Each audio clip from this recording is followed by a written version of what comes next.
ओम शांति। 11 मई 2020 को जो स्लोगन हमें याद रखना है वो अपना दैवी स्वरूप सदा स्मृति में रहे तो कोई भी व्यर्थ नज़र नहीं आ सकता। अगर दैवी स्वरूप स्मृति में मतलब अवेयरनेस में रहे तो वरदान बाबा ने आज दिया महावीर भव, और इस चीज़ को समझाया ऐसे कि जैसे बाप की याद जिनको सदा रहती है, सेकंड बाय सेकंड, हमेशा हमेशा, जिसने बाबा को अपने लाइफ में एक बहुत बेहतरीन हिस्सा दे दिया, अपने लाइफ का पार्ट बना लिया, लाइफ बना लिया, तो ऐसे बच्चों के हर परिस्थिति में बाबा ने कहा संतुष्टता झलकती है। नॉलेज के पावर के बेसिस पर वो पहाड़ जैसी परिस्थिति को भी राई अनुभव करते हैं, पहाड़ जैसी परिस्थिति को भी बिल्कुल राई अनुभव करते हैं। राई मतलब कि वो परिस्थिति कुछ है ही नहीं। तो बाबा ने कहा महावीर कौन? जो सदा बाप की, जैसे महावीर किसका यादगार है? हनुमान का, जिसके दिल में सदा राम रहते थे। तो वैसा ही कुछ बाबा समझा रहे हैं कि जिसके दिल में, यानी जिसके कॉन्शियसनेस में, जिसकी स्मृति में, जिसकी यादों में बाबा है, तो उसके लिए परिस्थितियां पहाड़ जैसी भी राई अनुभव होंगी। और ये जो नॉलेज का पावर है, नॉलेज की शक्ति है, तो नॉलेज इज नॉलेज, लेकिन नॉलेज में शक्ति आती है बाबा की याद से। जैसे बहुत लोगों से अच्छी अच्छी बातें सुनते हैं लेकिन धारणा नहीं होती क्योंकि शक्ति नहीं है उन बातों में, और शिव बाबा की बोली हुई हर बात में शक्ति है क्योंकि सत्यता है। मुरली में बाबा ने आज ये भी हमें समझाया कि आत्मा जो है वो सबसे तीखी रॉकेट है। अपने कॉन्शियसनेस में अगर रहें तो ये आत्मा जब शरीर से निकलती है तो ये प्रैक्टिकली सेकंड में एक जगह से दूसरी जगह जा सकती है। अभी मन बुद्धि के आधार पर जाएगी और शरीर छूटने के बाद प्रैक्टिकली भारत से अमेरिका जाने में इसको कोई टाइम नहीं लगेगा। तो यही चीज़ बाबा ने आज बताई कि आत्मा तो सबसे ज़्यादा तीखी रॉकेट है, बाकी ये शरीर तो क्या है, 100% विनाशी। और ये जो रुद्र ज्ञान यज्ञ चल रहा है इसमें इस शरीर का विनाश तो निश्चित है। पूरी दुनिया की हर एक सामग्री का विनाश निश्चित है, और ये विनाश बाबा नहीं कराते हैं, ये बात फाइनल है। साइंटिफिक इक्विपमेंट्स हमने बनाए, साइंस को डेवलप हमने किया ड्रामा अनुसार। तो ड्रामा कह देना बाबा कहते हैं ये ज़्यादा एक्यूरेट है, क्योंकि भक्ति मार्ग में शिव बाबा को या ईश्वर को सुखकर्ता के नाम से और दुख हर्ता के नाम से जाना गया है। तो जो सुख कर रहा है वो दुख नहीं क्रिएट कर सकता।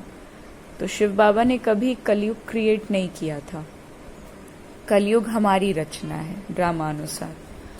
बाबा ने जैसा आज ये भी समझाया कि तुम्हें सबको पैगाम देना है कि याद करो। एक होता है पैगाम देना, परिचय देना, लेकिन बाबा ने इसको और स्पष्ट कहा कि तुम्हें पैगाम देना है कि बाबा को याद करो, है ना। किसी भी आत्मा को बाबा का कोई भी बात कन्वे करके इंटेंशन यही रहे सदा कि उस आत्मा को ये सच में क्लियर हो जाए, 100% क्लियर हो जाए कि नॉलेज देने वाला सच में परमात्मा है, वो कहीं आपसे ही प्रभावित ना हो जाए, है ना। खुद से प्रभावित अगर कर रहे हैं तो फिर दादियों से सब प्यार करते थे, प्रभावित होते थे, लेकिन उस प्रभाव के पीछे भी ये सदा दिखाई देता था कि बाबा है। अगर दादियों जैसा बनना है तो बाबा को याद करो। उन्होंने ऐसा अपना ऑरा बना रखा था, ऐसी प्रभाव शक्ति निकाल रखी थी कि कोई भी उनको देखे, उनके मुख से कुछ सुने तो वो ये समझ ले कि दादी ऐसी हैं क्योंकि ये बाबा को याद करती हैं। तो सच्ची सेवा तो खैर वही है। और बाबा ने कहा साइंस की हार होगी साइलेंस के कंपैरिजन। जिसे दूसरे शब्दों में बाबा कहते हैं कि अब साइलेंस के बल से तुम्हें साइंस पर विजय प्राप्त करनी है। अब साइलेंस मतलब स्टेबिलिटी, मन की शांति, कंप्लीट साइलेंस, कोई व्यर्थ नहीं।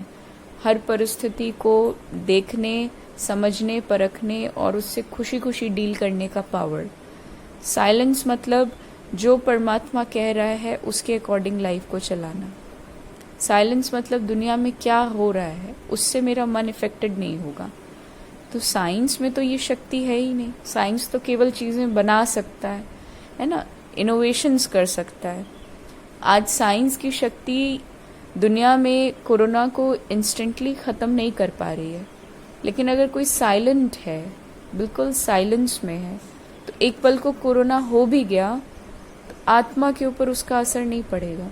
खुशी टेम्पररी नहीं होगी। साइंस में और साइलेंस में सबसे बड़ा डिफरेंस है। और बाकी साइलेंस की सच्ची शक्ति जमा हो गई तो ट्रांसफॉर्मेशन भी कोई भी चीज़ की हो सकती है। बहुत दिन के बाद मुरली में बाबा ने खान पान की ओर इशारा करते हुए कहा, बिल्कुल शुद्ध पवित्र खाना है। दाल भात मतलब चावल दाल, ये सबसे ज़्यादा बाबा कहता है अच्छा है, यही खाओ। सिंपल सादा भोजन उच्च विचार, सादा जीवन उच्च विचार, यही बाबा सिखाते हैं। और बाबा ने एक और चीज़ इशारा किया, जैसे कोई बैरिस्ट्री पढ़ने गया, डॉक्टरी पढ़ने गया। अब वो पढ़ने गया तो ऐसा नहीं कि पढ़ते पढ़ते उसको डिग्री प्राप्त हो जाएगी। उसे एग्ज़ाम क्लियर करना पड़ेगा, इम्तिहान पास करना पड़ेगा मर्तबे की टोपी मिलने के लिए, मतलब वो डिग्री प्राप्त करने के लिए। फिर जाकर के वो गवर्नमेंट की सर्विस, जो गवर्नमेंट है उसकी सर्विस में लगेगा। सेम चीज़ बाबा रिलेट करते हैं कि यहाँ कोई आ गया तो ऐसा नहीं है केवल मतलब पढ़ते वक्त हम देवता बन जाएंगे, नहीं, पढ़ते पढ़ते डिफरेंट सिचुएशंस रूपी इम्तिहान से अच्छा पास विद ऑनर हो करके फिर उस लेवल का देवता बनेंगे। बाबा हर चीज़ प्रैक्टिकली समझाता है।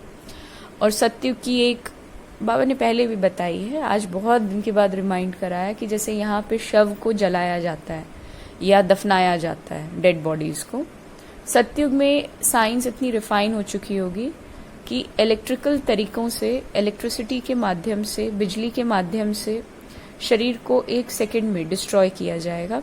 ऐसी इनोवेशंस हो चुकी होंगी।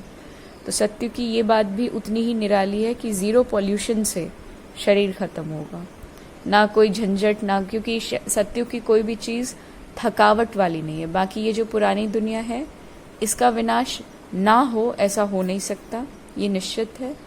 और स्मृति में रहे कि हम संगम युगी ब्राह्मण हैं। कोई भी कलयुग का नियम मर्यादा या मान्यताएं जो बिलीफ सिस्टम चलती है वो हमारे इस संगम युगी जन्म का कोई हिस्सा नहीं है।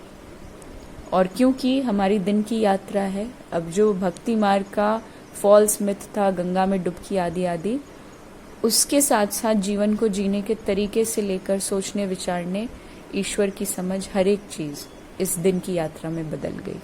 ओम शांति।